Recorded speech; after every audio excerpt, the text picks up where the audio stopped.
आप शांत हो जाइएगा तब प्रधानमंत्री या गृह मंत्री की बात हो। सर आज से जन सुनवाई की शुरुआत हुई। क्या ये आप समझ लीजिए, हमारे अध्यक्ष जी बैठे हैं श्री उमेश कुशवाहा जी, इन्हीं के निर्देश पर हम सारे मंत्री लोग आज यहाँ उपस्थित हैं।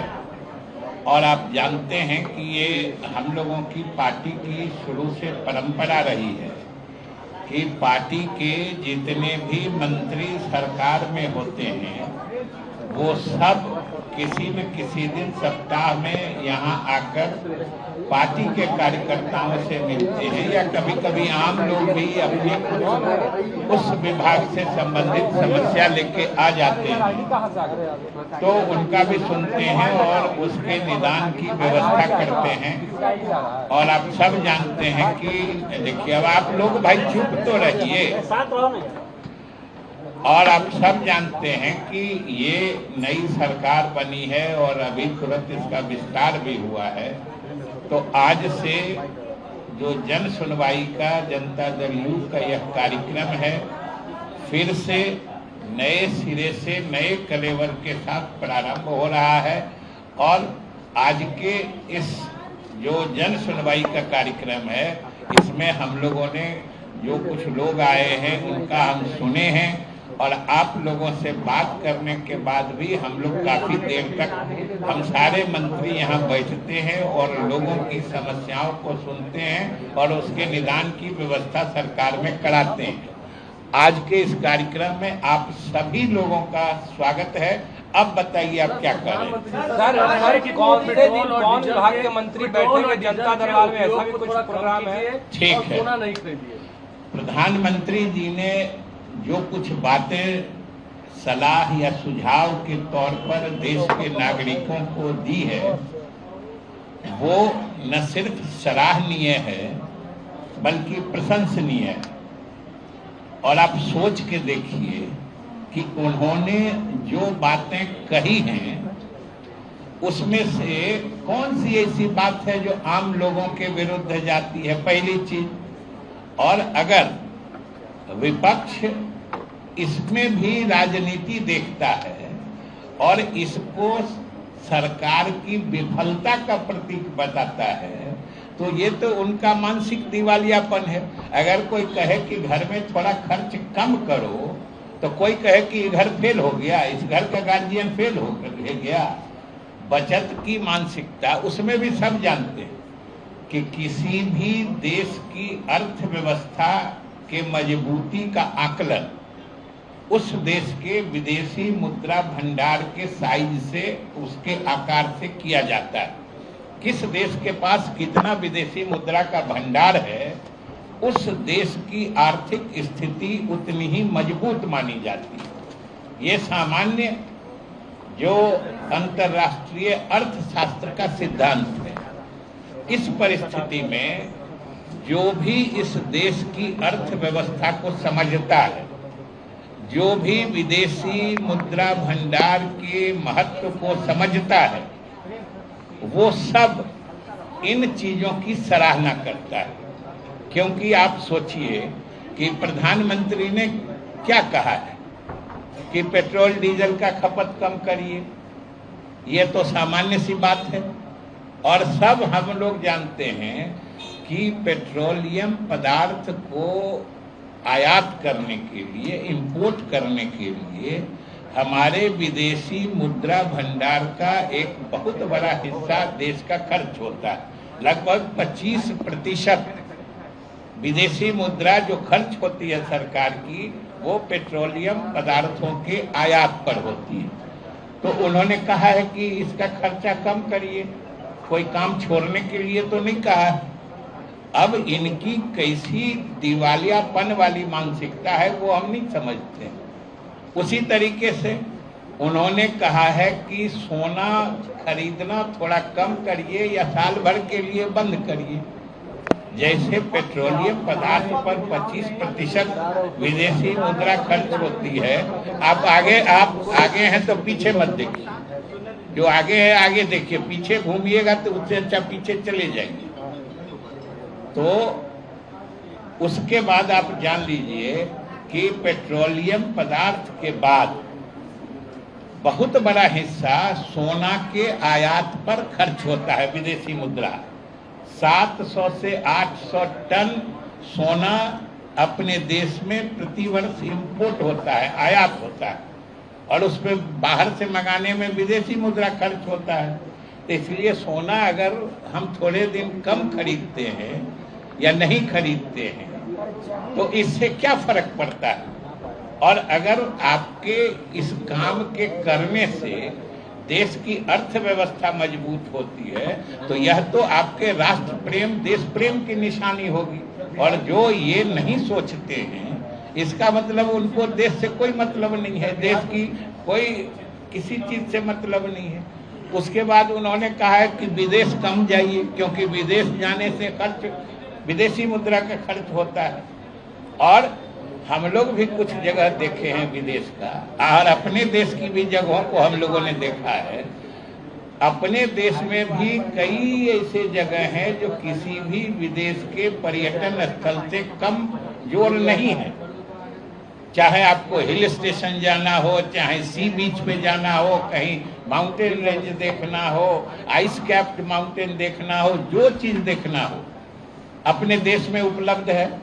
और अगर आप कुछ दिनों के लिए, और उसमें भी जान लीजिए, सबसे बड़ी बात है कि ये जो इस तरह का संकट आया है, ये कोई उसके लिए भारत अपना देश जिम्मेदार नहीं है, ये दुनिया का संकट है। खाड़ी में जो युद्ध चल रहा है, पूरे दुनिया में ये संकट है। सभी देश अपने अपने ढंग से इसका उपाय कर रहे हैं, आप देख रहे हैं। तो उसलिए अगर प्रधानमंत्री ने कहा है तो यह स्वागत योग्य है, और ये समझदारी का प्रतीक है। जिसको भी देश से मतलब होगा, देश प्रेम होगा, वह व्यक्ति निश्चित रूप से इसकी सराहना करेगा। और जो इस चीज को भी राजनीतिक चश्मे से देखेगा, यानी वो सरकार के किसी काम के अंध विरोध के मानसिकता से ग्रस्त रहेगा, उसको इन चीजों में भी खराबी नजर आएगी। अब बोलिए कि अगर हम पेट्रोल डीजल कम खर्च करते हैं तो ये सरकार की विफलता हो गई।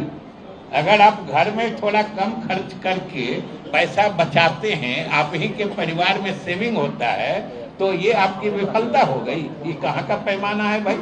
ये आपकी सब जगह इसे आपको, ये बिहार देश से बाहर है। उन्होंने पूरे देश के नागरिकों से अपील की है। हम ही लोग जितना गाड़ी से चलते थे आधा गाड़ी छोड़ दिए, बिल्कुल छोड़ दिए। और ये आदमी को अपने आदत का हिस्सा बना लेना चाहिए। अगर आपके किसी कार्यशैली से देश को फायदा होता है तो समझिए, अगर हम उसको नहीं मानते हैं तो हमारी आपकी किस श्रेणी के आदमी माने जाएंगे, ये खुद फैसला कर लीजिए। और अगर सोना आप 6 महीना साल भर नहीं खरीदते हैं तो ये विफलता क्या है? विफलता की तो कोई बात नहीं है। अगर विदेश, क्या देखने विदेश जाते हैं लोग बताइए जो अपने देश में नहीं है? ठीक है, जाना कोई बुरा नहीं है, जाना चाहिए ना, प्रधानमंत्री ने मना किया है।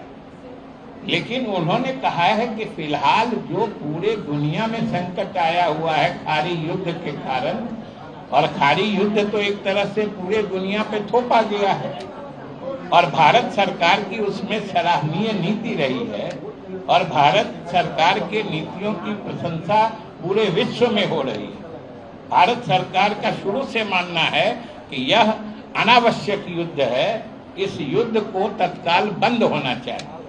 और अगर ये नहीं बंद हो रहा है, चाहे दोनों पक्ष में जिनकी भी कमजोरी रही हो, जिनके भी कारण ये युद्ध रुक नहीं रहा है, तो उसका खामियाजा तो पूरा दुनिया भुगत रहा है, भारत पर भी असर पड़ रहा है। और अगर हमारे आपके थोड़े से अपने आदत में सुधार करने से देश का इतना बड़ा भला हो रहा है, तो यह समझदारी का परिचायक है कि विफलता का परिचायक है? ये सोच का दिवालियापन। लेकिन कांग्रेस सरकार है कि प्रधानमंत्री एक आदमी कांग्रेस की बात कह रहे हैं, तो आप सोचिए कि प्रधानमंत्री ने तो सिर्फ कहा है कि सोना अभी साल भर न खरीदिए तो अच्छा है।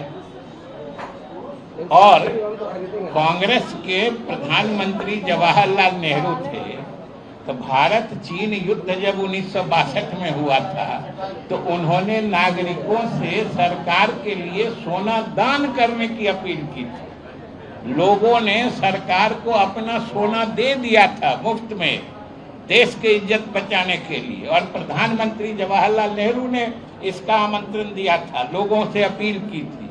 उसी तरीके से 1965 में जब पाकिस्तान की लड़ाई हुई थी तो लाल बहादुर शास्त्री जी ने अपील की थी, उसमें भी बहुत सारे देश के लोगों ने सोना दान दिया था, देश हित में अपना सोना देश को दे दिया। और वैसे लोग, अगर कांग्रेस के लोग अगर इस नीति को विफलता की बात कर रहे हैं तो इसका मतलब सिर्फ वो अपने पूर्वजों को अपमानित कर रहे हैं। पूर्वजों को समझिए कि उनकी इज्जत छवि धूल धूसरित कर रहे हैं। स्कूलों में जिस तरह से ऑनलाइन क्लासेस की बात हो रही है कि स्कूलों में ऑनलाइन क्लासेस हो, बच्चे स्कूल ना जाएं और ट्रांसपोर्ट में कोई दिक्कत होगी, इसकी आशंका है। ये सब देखिए, सबसे पहली चीज ये सोच लीजिए कि ये सब चीजें कोई बाध्यकारी आप पर कोई फोर्स नहीं कर रहा है, ये सब डिजायरेबिलिटी है, वांछनीयता है। मतलब ये करिए तो अच्छा है, ऑनलाइन क्लासेस हो तो अच्छा है, वर्क फ्रॉम होम हो तो अच्छा है। ऐसा उन्होंने नहीं कहा कि वर्क फ्रॉम होम करना होगा, ऑनलाइन क्लासेस करना होगा, ऐसा उन्होंने नहीं कहा। और जहां तक उन्होंने तो हाइब्रिड मॉडल की भी बात कही है, दोनों तरीके से करके काम अच्छे से चले सो देखिए। और कुछ एक आदमी शिक्षा मंत्री पर 50 लाख का गमन का आरोप है। क्या शिक्षा मंत्री पर 50 लाख का गमन का आरोप है। शिक्षा मंत्री पर जी 4 सीटें। तो आप उसका दस्तावेज दे दीजिए, मुकम्मल जांच हो जाएगी। और अगर दस्तावेज आपको नहीं है तो इस तरह के बेबुनियाद आरोप, अब मोबाइल में दस्तावेज नहीं होता है, दस्तावेज कागज का होता है। निगरानी विभाग का 4 सीटें। एक आदमी बोलिएगा, निगरानी विभाग का 4 सीटें। एक आदमी बोलिए, निगरानी विभाग का आप दोनों तय कर लीजिए कौन बोलिएगा। निगरानी विभाग का सर, देखिए अभी भी दोनों में फैसला नहीं हुआ। निगरानी विभाग का सर 4 सीटें है उसमें, और 726 और निगरानी विभाग का 4 सीटेड है तो उसकी अगली कार्रवाई भी समय पर हो ही जाएगी। और निगरानी विभाग जो चार्जशीट किया है आपके मुताबिक, हमें नहीं पता है जो किस केस की बात आप कह रहे हैं चार्जशीट है, वो आपके कहने और पूछने के कारण तो नहीं हुआ था। आपके कहने और पूछने के कारण चार्जशीट नहीं हुआ है ना, इसलिए धैर्य से रहिए। सरकार के सभी अंग अपना अपना काम करते हैं और हर काम होने का समय होता है और काम उसी समय पर होता है।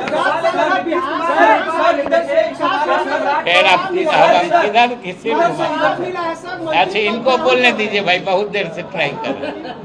एक तरफ मंत्री जी पदभार ले रहे थे, दूसरे तरफ उनके कार्यालय के बाहर में डस्टबिन में शराब की बोतलें मिली है सभी का। शराब की बोतलें मिली हैं जी जी जी सर। तो बोतलें मिली हैं तो इससे क्या आप मतलब तो सर 10 साल से नीतीश कुमार इस शराबबंदी को लागू, शराबबंदी कानून आपने पढ़ा है? जी सर। कानून का क्या नाम है? बस मद्य निषेध। हमने इसीलिए आप ही जैसे लोगों के लिए विधानसभा में कहा था कि इस कानून का नाम है बिहार मद्य निषेध एवं उत्पाद शुल्क अधिनियम। सब आदमी एक बार में समझ लीजिए, आप लोग बार बार लिखते चलाते हैं। इस कानून का नाम है बिहार मद्य निषेध एवं उत्पाद शुल्क अधिनियम। और इस कानून में कहा गया है एक ही बात कि शराब पीना, शराब बेचना, शराब में व्यापार करना, शराब का भंडारण करना या शराब से जुड़ी कोई उत्पादकता हो या कोई भी तरह का काम करना, ये दंडनीय अपराध होगा। कानून यही कहता है कि जो शराब बेचते, पीते, भंडारण करते, सेवन करते पकड़ाएंगे उनको कानून से सजा मिलेगी। और बिहार इसमें रिकॉर्ड नंबर पे जा रहा है। आप न्यायालय का दस्तावेज उसके दफ्तर से जाके देख लीजिए कितने पीने वालों को सजा मिली है, और अगर इतने पीने वालों को सजा मिली है तो ये कानून की सफलता है कि विफलता है? सर सरकारी समझ नहीं रहा। एक हम पूछते हैं, हम यही पूछते हैं कि इस कानून का नाम है शराब पीने को अपराध बनाना काम है। जैसे हत्या करना अपराध है, उसके लिए सजा है, आप उसको हत्याबंदी कानून कहते हैं? अरे हत्याबंदी कानून आप बोलते क्यों नहीं सर? तो इसको क्यों शराबबंदी कर? चलिए समझ गए, धन्यवाद। सहयोग पोर्टल का सर मैडम शुभारंभ किया गया है, मुख्यमंत्री जी ने किया है, 1100 टोल फ्री नंबर जारी किया गया है। अब लोगों की शिकायत घर बैठे ही दूर होगी, कैसे देखते हैं? ये तो बहुत अच्छी पहल है सरकार की, एनडीए सरकार की, और माननीय मुख्यमंत्री आदरणीय सम्राट चौधरी जी ने इसका उद्घाटन किए हैं, और पोर्टल का भी नंबर जारी हुआ है, उद्घाटन हुआ है, और साथ ही साथ पंचायत स्तर पर सहयोग शिविर का भी आयोजन होगा, और जिससे जनता को, आम जन को कोई त्वरित निष्पादन हो, उनकी जो समस्याएं हैं, उनका जो काम है, तो ये राज्य हित के लिए अच्छा निर्णय रहा। चुनाव में हर सोमवार को मुख्यमंत्री सभी मंत्रियों से रिव्यू लेंगे विभागों का। कितनी बड़ी बात है कि अब मुख्यमंत्री खुद तमाम चीज़ों को जायजा लेंगे, क्या काम हो रहा है क्या नहीं हो रहा है। ये तो अच्छी बात है ना, काम में गति आएगी, कहाँ क्या दिक्कत है, मंत्री को भी कोई दिक्कत होगा तो उसका समाधान होगा, माननीय मुख्यमंत्री जी खुद देखेंगे, इससे और भी विकास की गति तेज होगी। चुनाव की वजह से मैम खाली करने की बात हुई थी, राबड़ी देवी जहाँ रहती थी मुख्यमंत्री, अब क्या कुछ होगा? देखिए, ये तो भवन निर्माण क्या करने जा रही है कार्रवाई, बाद में बताएंगे, मैडम। अभी कोई फिलहाल इस तरह का सवाल है मैडम कि जिस तरीके से चुनाव के वक्त जो संवाद होता था, लोगों से आप लोग मिलते थे, वो बंद हो गया था, लेकिन इसकी शुरुआत आज से हो गई है मैडम, और प्रत्येक दिन 3 मंत्री लोगों की बैठकर शिकायत सुनेंगे, कितनी बड़ी बात है मैडम। देखिए, ये तो हमारी पार्टी और हमारे आदरणीय नेता नीतीश कुमार जी ने ही निर्णय किए हैं कि हम लोगों को, सभी जो जनता दल यूनाइटेड के मंत्रीगण हैं, सभी जिनका रोस्टर में जिस दिन होता है, हम लोग यहाँ आके पहले भी बैठते रहे हैं और लोगों की समस्या सुनते रहे हैं, और अब बीच में चुनाव था, फिर उसके बाद अब हम लोग फिर से इसकी शुरुआत किए। हमारे नेता का जो जनहित के लिए इस तरह का निर्णय है, पहले भी था, अभी है, इससे लोगों को सहूलियत होगी।